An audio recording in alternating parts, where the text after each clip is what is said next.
Look at this map. When we define a modern nation-state, we usually rely on these rigid geographic lines. We assume a country is best understood by tracking its physical borders, its capital city, and its central government.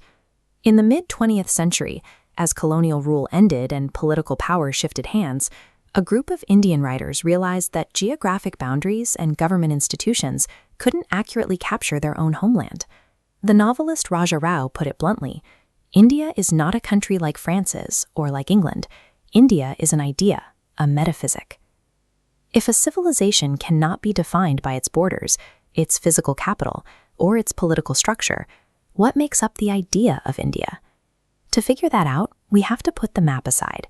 Instead, we must examine the perspectives of the country's foremost 20th century English-language prose writers who attempted to interpret what it actually means to be Indian. We start by looking at the past through Nirad C. Chaudhuri. In 1951, he published an autobiography, but he deliberately framed himself as an unknown Indian, an ordinary intellectual observer rather than a grand political leader.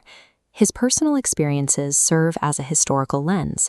By recording his own childhood memories, family traditions, and schooling, Chaudhuri created a meticulous record of Bengali society, rapidly shifting from traditional ways to colonial modernity. He took a highly complicated position on British rule. He documented the extreme damage inflicted by imperialism, but he also acknowledged the intellectual and institutional awakening sparked by contact with Britain. He refused to adopt a simple, strictly patriotic narrative. Through Chaudhuri, we see the first layer of India. It operates as a lived, subjective historical experience defined by the intense friction of colliding cultures. Moving from the past to the mechanics of a new society, we find the journalist and scholar N. Raghunathan. Raghunathan rigorously questioned the policies of the newly independent government. When leaders pushed central planning and state-driven progress, he warned that excessive state control often masked authoritarian overreach. To Raghunathan, democracy failed without responsible citizens, individual liberty, and a deep respect for classical traditions. Raghunathan provides our second layer, an active cultural tradition that constantly interrogates modern political reforms to protect the individual from the state. Beneath politics lies the foundation of belief. This brings us to the philosopher S. Radhakrishnan. His intellectual mission was straightforward.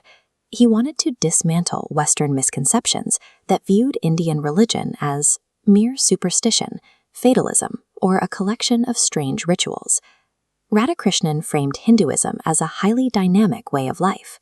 Rather than demanding blind faith, it encourages philosophical investigation, requiring intellectual freedom and an experiential search for truth. Look at this diagram visualizing his concept of religious pluralism.